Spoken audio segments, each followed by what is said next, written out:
Hello everyone and welcome back to my channel. If you're new here, we talk about all things homesteading, homemaking, and just our journey to a slower, more simple life. In today's video, I want to make pumpkin pie. So we have the pumpkin that we grew over the summer from our little pumpkin patch. So we got a few pumpkins and I'm going to show you how I go from beautiful little pumpkin to a autumn favorite, the pumpkin pie. The first thing I'm going to do is have the oven preheating to 350, and then all I'm going to do is cut my pumpkin in half, scoop out the seeds and kind of pulp, and then put it in the oven for about 30 minutes. Like any other squash that you're cooking, you just want it to be that nice soft texture. I don't know if this will seem silly, but if you have a harder time cutting through some types of squash, I literally use a hammer to help bang down the knife through. And it works really well. So I'm just going to go ahead and scoop all this out. And actually, I think I will save some of these seeds. Some I'm going to save for the garden next year, and others I'm saving to make roasted pumpkin seeds, which is a favorite of mine. So I will put this in a separate bowl. So we have our pumpkin, we have our seeds in a separate bowl, and don't worry too much about getting all this out. It's actually kind of easier for me, at least, to get it out after it's cooked. So I'm gonna go ahead and get a baking sheet, set these on them, and then bake them in the oven at 350 for about 30 minutes, and then see how they are doing. While the pumpkins are baking, I'm gonna go ahead and just start washing these seeds in water. You wanna just start being able to separate any pulp that is in with the seeds just as much as you can. It definitely doesn't have to be perfect at this stage, but just trying to get some off where you can. Making roasted pumpkin seeds is just another way to utilize more of the pumpkin so that less goes to waste, and it is really a great snack if you are somebody who likes snacks like popcorn or anything like that. It is just really yummy to roast pumpkin seeds with some salt or other herbs you can add. It is a favorite of mine for sure. So I now have the seeds in a strainer, and I can just rinse and get any bits. And when I feel satisfied that the majority of the pulp is off, I will lay out a towel and spread the seeds out evenly on it to have them dry.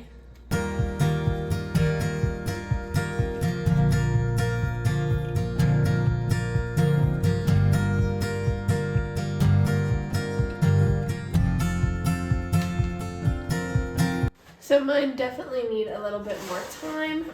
So I'm gonna go and put this back in for, I'll do 10 minutes.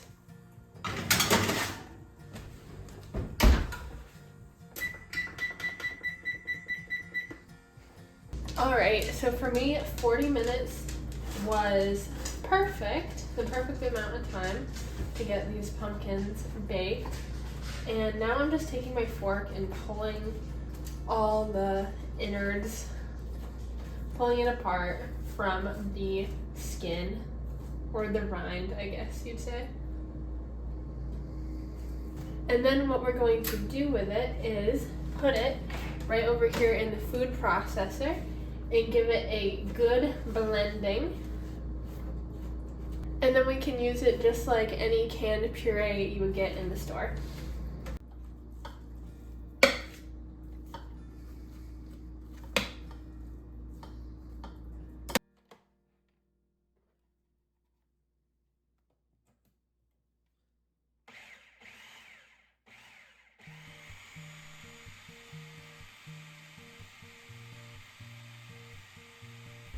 There is our pumpkin puree. Yum. So I'm now going to transfer our puree into a bowl. So this is about how much I got from just one of those pumpkins. And as you saw, they were a small variety. So just think how much puree you can get from even just one pumpkin, but especially if it's a bigger variety or anything like that. That's one reason why when we talk about crops that are the best to grow for if you really need to get a lot of food for a smaller amount of space, pumpkin as well as all kinds of squash are great for that. You get so much good hearty food, and also with their rinds, their skin being the way they are, they store really well without needing to do anything to them at all.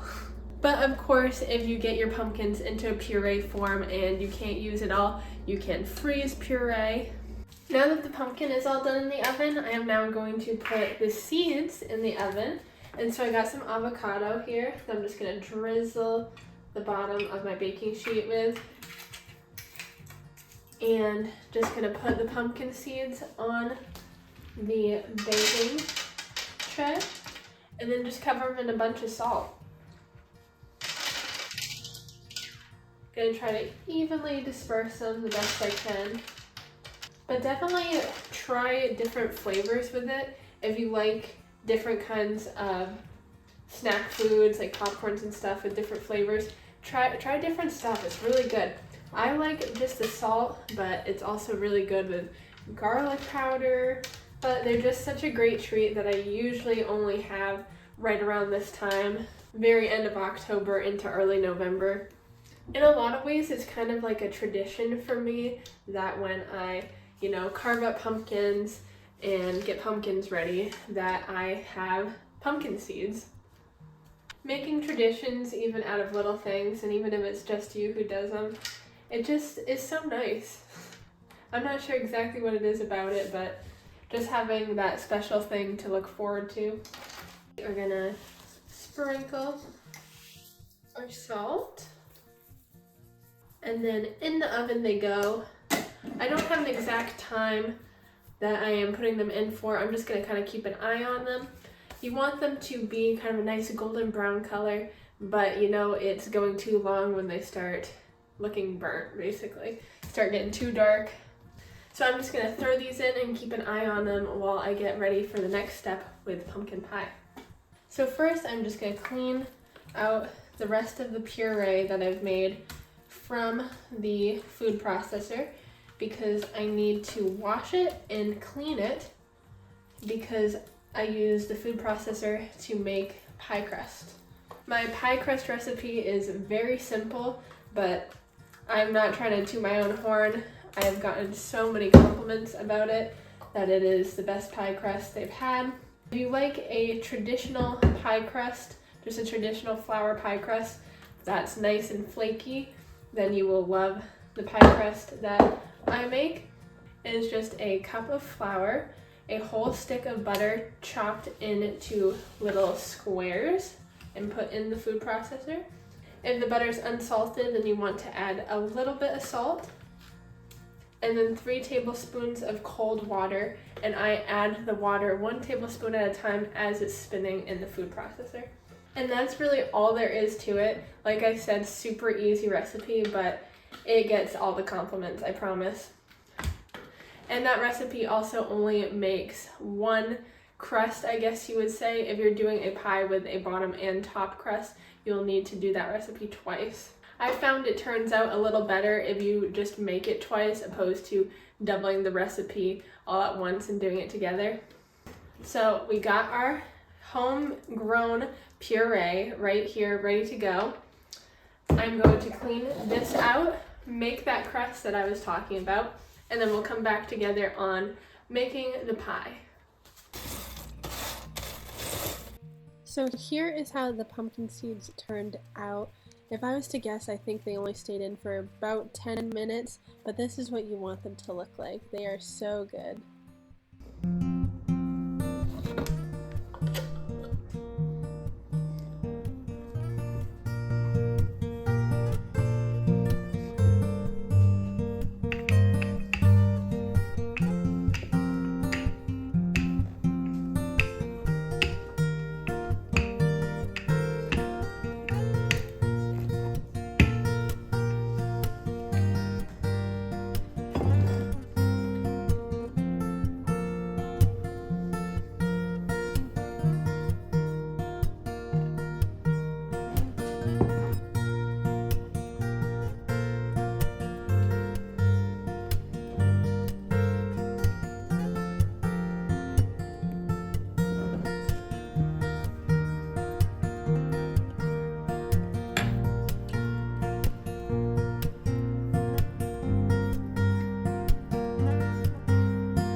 So we have our oven preheating to 425.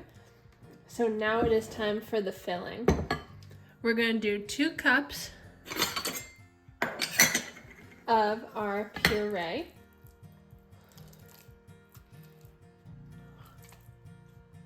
3 eggs.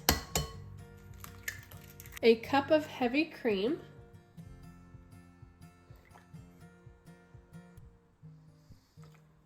A teaspoon of vanilla extract. 3/4 of a cup of light brown sugar. 2 teaspoons of cinnamon.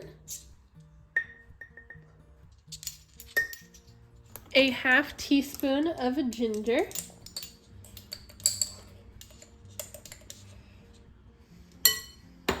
A 1/4 teaspoon of nutmeg. Just a pinch of ground clove and a pinch of black pepper. Now we're just going to go ahead and mix this all together. Now we're going to go ahead and pour our pumpkin mixture into our pie crust.